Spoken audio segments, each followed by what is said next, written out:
जो काम इसको कह रहे हैं करने के लिए, वो काम आपको खुद को करना पड़ेगा। आपके अपने समाज के हक अधिकार कर लिए, लड़ाई अगर लड़ना है तो आपको खुद को मैदान में उतरना पड़ेगा। ये लोग नहीं करने वाले हैं और ये मुझे एहसास हो गया। और मैंने 2018 में हमने पार्टी बनाया और जो काम ये कर सकते हैं वो जगह पे हमें पहुंचना है और हम भी वो काम कर सकते हैं। ये निर्णय के साथ हम लोगों ने पार्टी बनाया और मजबूती से हम लोगों ने बिहार में लड़ाई लड़ा। 2019 में परिणाम हमारे पक्ष में नहीं रहा, हम चुनाव हार गए, लेकिन हमारा हौसला नहीं हारा और हमारा एक एक निषाद का बेटा अपने पैर पे खड़ा हुआ और आगे बढ़ने का निर्णय लिया। फिर 2020 आया, 2020 में भी हमने चुनाव लड़ा और मजबूती से हमारे 4 विधायक हैं। आज बिहार में एक निषाद का बेटा, मल्ला का बेटा के सहयोग से आज बिहार में सरकार है। आज हमारी ये ताकत है बिहार में। आज भले हमारे पास 4 विधायक है, किसी के पास 74 विधायक है, तो उससे कम पावर आज आपके पार्टी के पास नहीं है। अगर 74 वाला अगर सरकार से अगर निकलेगा तो भी सरकार गिर जाएगा और 4 वाला भी अगर सरकार से निकलेगा तो भी सरकार गिरेगा। ये ताकत आपके पास है। तो इस जगह पे हमने 2 साल में पहुंच गए और हर एक निषाद का बेटा खून पसीना बहा के मजबूती से अपने हक अधिकार के लिए लड़ाई लड़ रहा है। आज बिहार में हमारी अपनी सरकार है, मजबूती से हम गरीब समाज के लिए हर एक योजना बना रहे हैं, कल्याण का काम कर रहे हैं। मेरा मानना है देश में 2 ही जात है, एक अमीर और एक गरीब, और हम सबको गरीब के साथ रहना, क्योंकि हम अब खुद एक गरीब का बेटा है। लोग कहते हैं ना, अपने दिल से जानो पराये दिल का हाल। क्योंकि मैं खुद गरीब मल्लाह परिवार में जन्म लिया, मुझे पता है कि गरीबी क्या चीज होता है और हम जब तक जिंदा रहेंगे तब गरीब समाज के लिए लड़ाई लड़ते रहेंगे, उसके हक अधिकार की बात करेंगे। लेकिन कुछ सरकार जाति विशेष को लेकर ध्यान देकर चलाती है और कहीं ना कहीं गरीब लोगों को ध्यान नहीं दे रहा है। तो कहीं ना कहीं आज हम सबको लड़ाई लड़ना है, सामान्य विचारधारा वाले लोगों को लड़ाई लड़कर अपनी नैया को पार लगाना है। साथियों, आप सबको पता है कि हम उस कुल खानदान से आते हैं, हम उनके वंशज हैं जिन्होंने श्री रामचंद्र जी को नैया पार लगाया है। आज हमारी नैया मझधार में पड़ी है और आज निश्चित तौर पे इसको पार लगाने के लिए सामाजिक न्याय वाले लोग, गरीब का बेटा ही इसको पार लगाएगा, दूसरा लोग इसको पार लगाने के लिए नहीं आएगा। साथियों, इसलिए मजबूती से उत्तर प्रदेश से बिहार में मैं आया हूं और मजबूती से उत्तर प्रदेश में मैं लड़ाई लड़ रहा हूं, समाज के हक अधिकार के लिए लड़ाई लड़ रहा हूं। साथियों, आज जब मैं बिहार में लड़ाई लड़ रहा था और उत्तर प्रदेश में हमारा ही समाज का बेटा डॉक्टर संजय निषाद जी चुनाव लड़ रहे थे मैदान में समाज के हक अधिकार के लिए, हमें बहुत खुशी होता था कि समाज का बेटा उत्तर प्रदेश में लड़ाई लड़ रहे हैं, हम बिहार में लड़ाई लड़ रहे हैं और हम दोनों मिलकर दिल्ली पे लड़ाई लड़ेंगे और अपने समाज का हक अधिकार दिलाएंगे। लेकिन उन्होंने कहीं ना कहीं पार्टी नहीं चला रहे, वो दुकान चला रहे, कहीं ना कहीं समाज को आगे नहीं बढ़ाने का काम कर रहे, कहीं ना कहीं वो अपने परिवार को आगे बढ़ाने का काम कर रहे। जब भी वो जेल में थे तो मैं खुद बिहार से आके गोरखपुर में उनको हमने जेल से बाहर निकालने का हमने काम किया, उनको हमने पार्टी बनाने का काम किया। उन्होंने गोरखपुर में रैली हुआ था, चंपा देवी पार्क में हमने रैली करवाया, हमने लखनऊ में रैली कराया, लेकिन समय आया तो वो अपने लोभ लालच में फंस गया। 2018 में एक टिकट पे साइकिल पे चढ़ जाता है। 2019 में सिर्फ बेटा को सांसद बनाने के लिए भारतीय जनता पार्टी के गोद में जाकर बैठ जाता है और समाज का जो एजेंडा है उसको भूल जाते हैं। 2022 में जब हमें लड़ना था और बड़े बड़े पॉलिटिकल पार्टी को झुकाकर अपनी बात को मना लेते, अपने समाज को आरक्षण दिला देते, लेकिन उस समय क्या किए, सिर्फ एक एमएलसी में वो कहीं ना कहीं बीजेपी के गोद में जाकर बैठ गए। और जब 2022 का चुनाव आया तो कुछ टिकट लेकर आज भारतीय जनता पार्टी के साथ चलाए गए और समाज को भूल गए। जो समाज के खून पसीना बहा के नौजवान साथी पार्टी को यहां तक लाए, उन सबको भूलकर उनको एक भी लोगों को टिकट नहीं दिया, दूसरे लोगों को टिकट देके और मैदान में उतर गए। यहां तक तो दूर की बात है, ये देश दुनिया में पहला ऐसा पॉलिटिकल पार्टी होगा जो खुद का पार्टी रहते हुए लेकिन अपना बेटा को चुनाव लड़ाता है तो भारतीय जनता पार्टी के मैदान से चुनाव लड़ाता है, उनके सिंबल से चुनाव लड़ाता है। आज भी उनका बेटा गोरखपुर में चोरी चोरा से चुनाव लड़ रहे हैं, भारतीय जनता पार्टी के सिंबल से चुनाव लड़ रहे हैं। आज मैं मानता हूं एक तो कहीं पे वो जीतेंगे नहीं, अगर 2-4 अगर उनके विधायक जीत भी गए तो उसका विधायक दल का नेता कौन होगा? जब विधायक दल का नेता ही दूसरा होगा तो आपके और हमारे हक अधिकार की लड़ाई नहीं लड़ेगा। आज हमारे पास तो बिहार में भारतीय जनता पार्टी के साथ हमारा सरकार चल रही है, उनके साथ सहयोगी है, उसके बावजूद भी हमने उनको कह दिया कि हमारा आपसे दोस्ती नहीं है। हमारा दोस्ती तो हमारा निषाद भाई, पिछड़ा भाई, दलित भाई, गोर भाई, तुरहा भाई, हर निषाद के बेटा के साथ है, पिछड़ा समाज से है, क्योंकि उनके हक अधिकार के लिए हमें लड़ाई लड़ना है। लेकिन वो अपने परिवार के लिए लड़ाई लड़ रहा है साथियों। इसलिए आप हर एक निषाद का बेटा को, हर एक पिछड़ा का बेटा को अपने आने वाला पीढ़ी के हक अधिकार के लिए मैदान में उतरना है। और इसलिए आपके भरत जी को यहाँ से भारी मतों से चुन वोट देकर इसको जीत कर भेजे जाए। लखनऊ में जाएंगे, आपके हक अधिकार की बात करेंगे। और ये नाव जो है वो पानी में तो चलता ही चलता है, अभी नए टेक्नोलॉजी के साथ ये नाव को हमने रोड पे भी उतार दिया और आपके क्षेत्र का विकास को लेकर दौड़ेगा और लखनऊ में आपका काम कराएगा साथियों। आज कुछ साथी को लगता होगा कि इतने बड़े बड़े पार्टी है, उससे हम कैसे टकराएंगे। अरे भैया आसान है, आपके पास 15% वोट है और आप 75 साल से आप दूसरे को वोट देते आए हैं और सामाजिक न्याय के लिए आप खड़ा रहते हैं। आप एक एक आदमी, दो आदमी का हाथ जोड़िए, पैर जोड़िए, हर गांव में घूम जाइए, हर बूथ पे कब्जा कीजिए और वहां पे हर आदमी को बताइए कि इस बार हमारे प्रत्याशी भरत जी हैं, उनको वोट दीजिए, उनको जिताइए। आपके लिए 24 घंटा हम खड़े रहेंगे। आपको मैदान में जाकर एक एक आदमी के साथ आपको संबंध बनाना है। एक बूथ पर आपको 1800 वोट होता है, अगर 800 वोट है तो वहां पे पोलिंग होगा, 500 वोट होगा और 500 वोट में 300 वोट आप अपने पक्ष में करा लीजिए, यानी कि बूथ जीत गए तो विधानसभा जीत जाएंगे। तो इसके लिए मजबूती से आप सबको लड़ाई लड़ना पड़ेगा अपने आने वाला पीढ़ी के हक अधिकार के लिए। आज मैं भी अपने जिंदगी के बेहतर के लिए अगर मुंबई में रहता तो आज बिहार में अपने लोगों के लिए मदद नहीं कर पाता।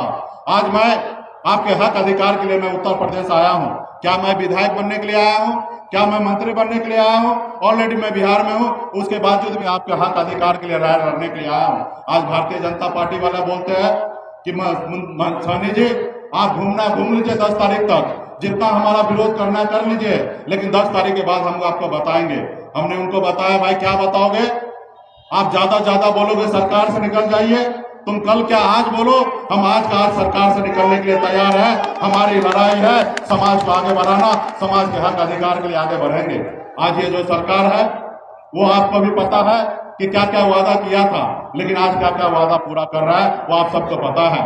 आज हमारे भाई नौजवान पढ़ लिख कर घूम रहा है, आज उनको रोजगार की व्यवस्था नहीं कर रहा। ये ऐसी सरकार है। आज 5 किलो चावल बांट रहा है और लोगों को बता रहा है कि हम आप पे मेहरबानी कर रहे हैं कि हम चावल बांट रहे हैं। मैं ऐसे सरकार को बताना चाहूंगा कि ये आप कोई मेहरबानी नहीं कर रहे हैं, ये भारत का संपत्ति है और 135 करोड़ जनता का हक अधिकार है और आप कोई मेहरबानी नहीं कर रहे हैं कि ये भारतीय जनता पार्टी का चावल है जो आप बांट रहे हैं। ये देश का खजाना का पैसा है और ये जनता के बीच में जा रहा है, तो आप कोई मेहरबानी नहीं कर रहे।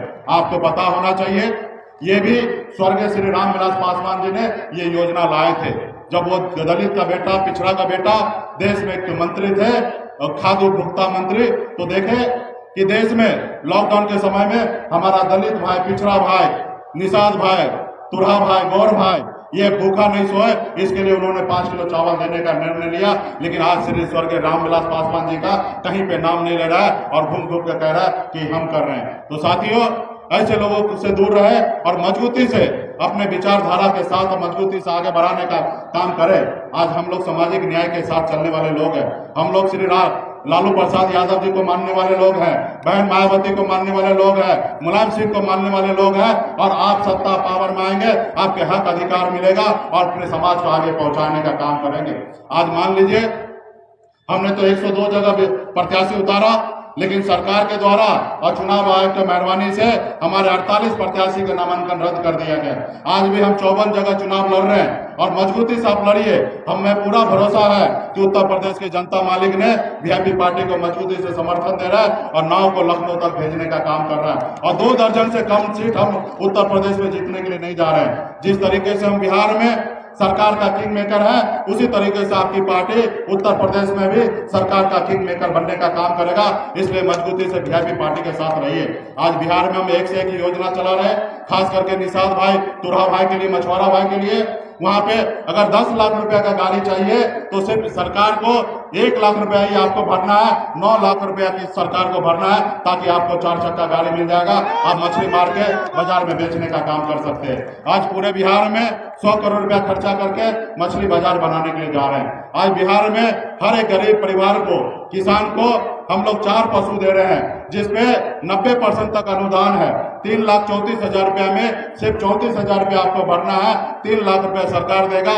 4 पशु लाइए, अपने घर को चलाइए। इस तरीके का योजना हम चला रहे हैं। तो बहुत सारे योजना हम लोग चला रहे हैं कि खास करके समाज को आगे बढ़ाने के लिए। जिंदाबाद जिंदाबाद।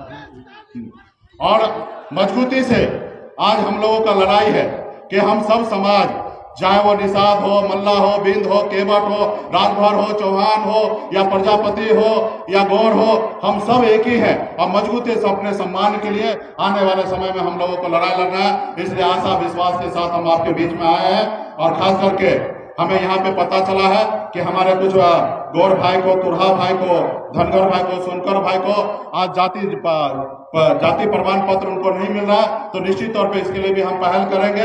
सरकार को सिस्टम को लिखेंगे और हमारे आपके प्रत्याशी भरत जी जब जीत के जाएंगे तो मजबूती से इसके बारे में चर्चा करेंगे और ये हम लोग कराएंगे। और ये तो आपका अधिकार है, लेकिन कहीं ना कहीं ये सरकार नहीं सुन रहा है, इसलिए आज कहीं ना कहीं 4 साल से आप लोग भटक रहे। ये तो आप लोगों का अधिकार है और चुनाव के बाद मजबूती से आपके हक अधिकार के लिए हम लड़ाई लड़ेंगे। जब धरना पे भी बैठने की बात होगा तो हम बिहार से एक मंत्री आएगा और आपके सरकार के बीच में धरना पे बैठेंगे और आपके लिए हम काम कराने के लिए जाएंगे। इसलिए साथियों, आगे भी कई जगह कार्यक्रम है। पार्टी के सभी शुभचिंतक और भरत जी के सभी साथी को बहुत बहुत धन्यवाद देता हूं कि बहुत ही अच्छी तरीके से, व्यवस्थित तरीके से आपने कार्यक्रम किया। बहुत बहुत धन्यवाद। और मजबूती से 7 तारीख को वोटिंग होना है और 9 छाप पे बटन दबाकर और इसको लखनऊ में भेजने का काम कीजिए। आपके हर समय पे हम एक नमल्ला का बेटा वादा करते हैं कि आपके बीच में रहेंगे और आपके कल्याण के लिए हमेशा लड़ाई लड़ते रहेंगे, काम करते रहेंगे। बहुत बहुत धन्यवाद सभी साथियों। हाँ, निश्चित तौर पे। अरे जीतने के बाद तो आपके बगल में हम तो रहते हैं, जब चाहेंगे तब उड़ के हम आपके पास आ जाएंगे।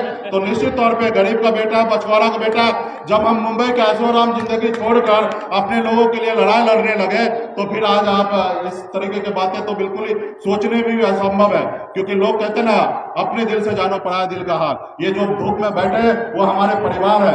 लोग कहते हैं कि मुकेश सहनी जात की बात करता है, जातिवाद नेता है। हम जातिवाद नेता नहीं है। ये जो मैदान में है ये हमारे लिए जात नहीं है, ये हमारे लिए परिवार है और इनके लिए हक अधिकार के लिए लड़ाई लड़ रहे हैं। बहुत बहुत धन्यवाद।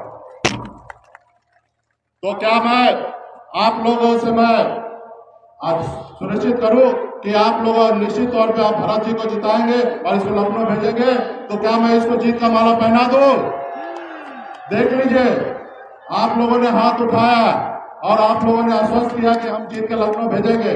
तो मैं अपना ताज भरत जी को पहना रहा हूं। सन ऑफ मल्ला का ताज को ख्याल रखिएगा और मजबूती से एक एक जगह बूथ पे पहुंच जाइए। हर जाति धर्म को हाथ जोड़िए, पैर जोड़िए और अपने प्रत्याशी के लिए वोट मांगने का काम कीजिए। तो मैं इनको जीत का माला पहनाता हूं। बहुत बहुत धन्यवाद।